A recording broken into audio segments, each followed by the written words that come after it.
Hey everyone. For once, the drama of esports is not pertaining to Smash directly, which is a relief as we could kind of go into the rest of the year as Smashers, just relaxing. Hopefully, no drama. We just went through the Smashbox issue. But however, if you're interested in esports, you may have noticed a lot of chatter for CSGO. And I'm just going to kind of highlight what led to this kind of massive blow up. And recently, a player from TSM named Sean posted some logs on how he got removed from TSM. He posted some chats with Andy Reginald, the owner, about his disagreements with the PEA, the player rights movement, and eventually this led to him being removed from the team. Andy felt uncomfortable working with him. He felt that he was betrayed with this. And so I'm not really going to mention who's necessarily right or wrong in this case. I think all parties were wrong, but I'm not too familiar with the scene to really give my full judgment. I do want to explain the context to what's going on, though. So what is PEA, for example? It's a Professional Esports Association. So just to kind of give you a landscape of CSGO. CSGO, obviously a lot bigger than Smash. And, as a result, you have a lot of events, you have a lot of stakeholders, you have a lot of sponsors that want to get into the game. Now, to give you guys kind of a context, so in Smash, we do a fairly good job of coordinating events. For the most part, we run like one event a weekend, or maybe one event every other weekend. Sometimes we have conflict, and sometimes that's unavoidable. But for the most part, we aren't at that level yet where we have, 3 prominent events every weekend, and now top players have to choose which one to go to. CSGO, it's a little bit more committed in a sense that for Melee or Smash, if you play in one event, that's it, and then you don't have to commit to another event of that the next weekend after the next 2 months. So if you enter Big House, you only enter Big House. You're only committed to Big House for that one weekend that they're playing.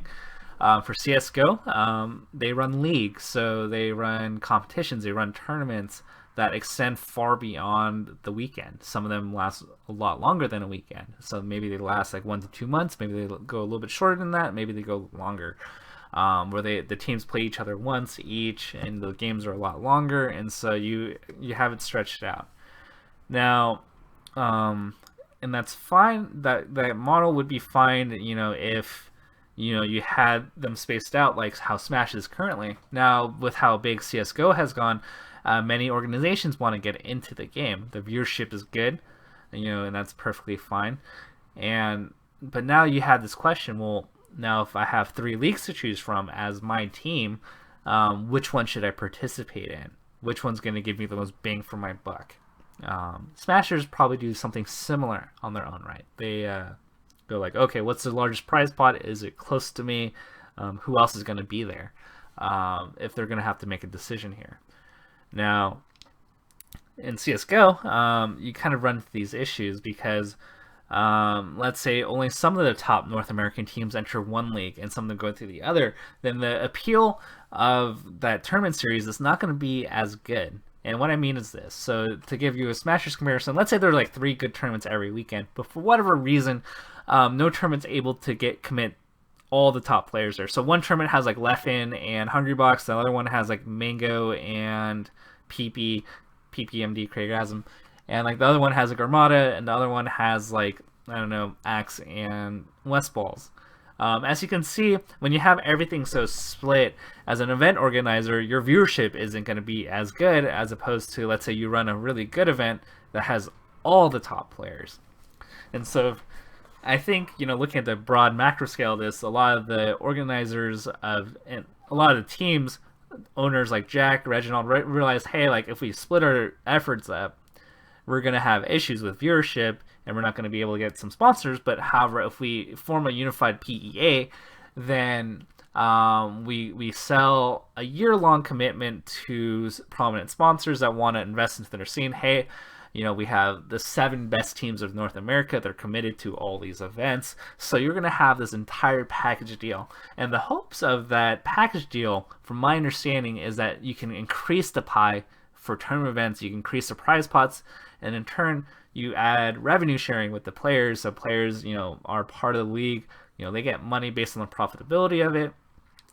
Owners are promising larger salaries, larger prize pots, health insurance. And so on paper, that looks benevolent, but of course, the owners are also doing it because it gives them a greater control. If they are involved in this large circuit and the circuit, gets a monopoly on it, then the owners get a lot of power. So, they want to, I feel for the most part, they want to, take care of their players, but they're also looking into themselves as well, looking into it for themselves as well. So now, great. It's like, okay, well, what are the issues then? It seems like a great thing. I guess the best example I can give you is, let's say, let's look at the Melee landscape right now. From an event standpoint, we have a lot of good events throughout the year. Grassroots events, even. Big House, Genesis, Pound Series. Hopefully they come back this year. We already have a series of great events. Now imagine if another event series came on top of that. They provided 20 events, and for whatever reason the team owners signed and agreed, said, we really want the players to be part of a unified league, we want them to be entered these events. And so in addition to the Big House, the Genesis, and all that fun stuff, let's say they all formed their own league or whatever, now the owners are saying, well, now you have to make a choice here. You either enter this sanctioned league or these other leagues. You don't have time for both. And the owners are presenting this in an either or conundrum, but if you're a player that's on an organization, would you really choose the other league? And so it's an illusion of choice. It's kind of like those weighted choices that your parents give you. It's like, either you're going out with us to dinner, or you're going to do this other thing. And yeah, in your head you want to do that other thing, but you know what your parents really want you to do. And so a couple of issues, okay, so where does this all kind of break down? If you're an esports player, you're probably really young, don't know how to read contracts, and this is why we have esports lawyers entering the scene. But when you sign and commit to TSM, let's say you're a Smash player, and you're like, hey, they're going to provide for my flights and do all this stuff, and that's what you, in essence, felt like you signed up for. It's like, this team is going to give me the resources to succeed. Well, now it's like, imagine if TSM told Leffen, well, hey, you can't enter Big House, you can't enter Genesis, instead you have to enter these other events, or we're going to give you the choice, Leffen. Either you enter these events that my organization's a part of, or you can go to these other events. For Leffen, this kind of creates this awkward situation, like, okay, like, what events can I really sign up for? And it's like, well, in Leffen's head, or Sean's head for TSM, it's like, okay, like, was this what I really signed up for? And maybe he addressed some concerns. And so I know from the background that a lot of tweet longers have come out about communication. I'm not going to read too much into them, but it seems like there's a huge communication breakdown. I know Hayes, from CLG, lamented and said, well, I wanted answers to what I was signing up for. Never really got them. Hotshot GG essentially ignored him. And so now they're stuck in this situation. Now, of course, there's another issue at hand here. And this is stakeholders of the community. You have, organizers, you have the teams, you have the players. In Smash, I can say the equivalent would be like the event organizers, like the Juggle guys, the Crimson Blurs, the Genesis staff. You have the top players, you have the viewers, you have the not so good players that provide for the prize pots. And if any of those stakeholders, aren't happy, or they feel like they're getting snubbed, and you cut them out, it ruins the ecosystem of Smash. You cut out the worst players, and you say, I'm only going to cater to the top players and the viewers at home. Well, if the bottom pot fillers, aren't happy with their experiences at an event, well, you kill your they provide for the venue fees, and they also provide for the pots. So you cut them out, you lose a lot. And so, likewise in CSGO, if the owners have this union, the events have this union in the PEA, well, now you have to ask yourself, how are the players being represented in this? In theory, you're hoping that the owners are acting in good faith for their players, and for the most part, I've met a lot of the owners of the big esports teams. Jack is a phenomenal guy. I really love him. I think Andy does a pretty good job. I know there's a reputation with him in the past when he was a league player. But still, down the road, the players could say, well, hey, like, they're taking away more and more of the players' rights and choices. How are we going to get represented? And so that's why they want to unionize and say, well, hey, like, we want to be represented. We want to make sure that we have say in everything. And that's where they want to come in with this player rights hashtag.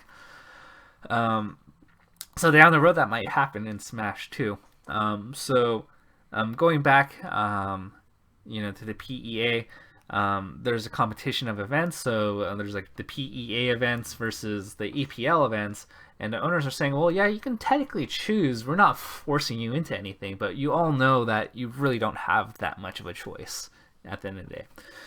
Furthermore, other issues I've really heard about is that although the PEA promises, revenue sharing for the players, the numbers weren't there initially, so the players, you could be signing up and saying, yay, I get 20% of revenue sharing, but what does that mean? Is it 20% of $0? Is it 20% of $1 million? Is it 20% of only this profit and not this one? So it's not really clear what the players were getting from my understanding, and that's why the players are like, okay, what the heck is going on? I have no clue what this PEA is going to imply for me. It just sounds like, oh yeah, I'm going to promise you this, this, and this, but you really, when it comes to the nitty-gritties, what does that actually mean? And so this is why a lot of people are coming out Twitlongers, and I'm hoping that in the call for this player rights movement, that this adds more transparency, that communication is done better, and players really know what they're getting themselves into. And at the end of the day, the PEA may be the right choice for the players. Maybe the prize pots are 3 times bigger than whatever else other people are offering, and if you're a player, you need to be making as much money, so it might not be a bad thing to be a part of the PEA. The main issue is the lack of communication that is going into this, that is making it seem extraordinarily more shady than it probably ought to be. And so that's what's pretty much going on in CSGO.